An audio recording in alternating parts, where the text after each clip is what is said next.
ఈరోజు మనం ఆదోని భీమా స్కూడల దగ్గర ఉన్నాం. మనకి ఎవరైతే ఆదోని మున్సిపల్ చైర్మన్ ఉన్నారో బోయ శాంత గారు, ఆమె మీద అవిశ్వాస తీర్మానం పెట్టాలి, ఆమెను తొలగించాలని వైసీపీ కౌన్సిలర్లు చూస్తున్నారు. వైసీపీ కౌన్సిలర్లు అలాగే మాజీ ఎమ్మెల్యే వైఎస్ఆర్సీపీ ఆదోని నియోజకవర్గ ఇన్ఛార్జ్ సాయిప్రసాద్ గారు కూడా నిన్న కర్నూలుకు వెళ్లారు. కర్నూలులో కలెక్టర్ని కోరారు, మేము ఇలా అవిశ్వాస తీర్మానం పెడుతున్నాం, ఆమె పద్ధతి బాగలేదు, మేము ఖచ్చితంగా తీసేస్తాం, మాకు ఎలాగైతే ప్రభుత్వం నిబంధనల ప్రకారం ఏది ఉందో అది మీరు అమలు చేయండి, కలెక్టర్ గారు మీరు ఎక్కడైతే గెజిట్ ఇస్తే ఆ గెజిట్ ప్రకారం మేము తీసేసాము మున్సిపల్ కౌన్సిల్లో పెట్టిన అడుగుతున్నారు.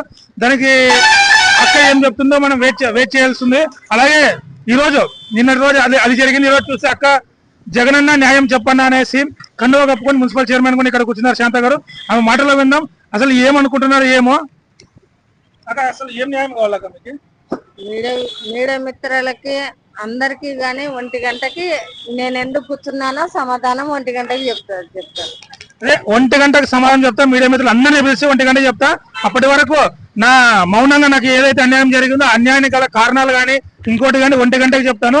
1 గంటకు నన్ను ఎందుకు తొలగించాలనుకున్నారో వాళ్ళు ఏంటో కూడా నేను మీడియా ముఖంగా ప్రజలకు తెలియజేస్తాను. నాకు జరిగిన అన్యాయాన్ని కూడా 1 గంట వరకు నేను ఎవరికి బహిర్గతం చేయనని చెప్తున్నారు. ఈ సస్పెన్షన్ కి మనం తెర తీయాలంటే 1 గంట వరకు వెయిట్ చేయాల్సిందే. 1 గంట వరకు చైర్మన్ ఏం మాట్లాడతారో ఏం లేదనేది కూడా మనం సస్పెన్షన్ వెయిట్ చేద్దాం. Thank you.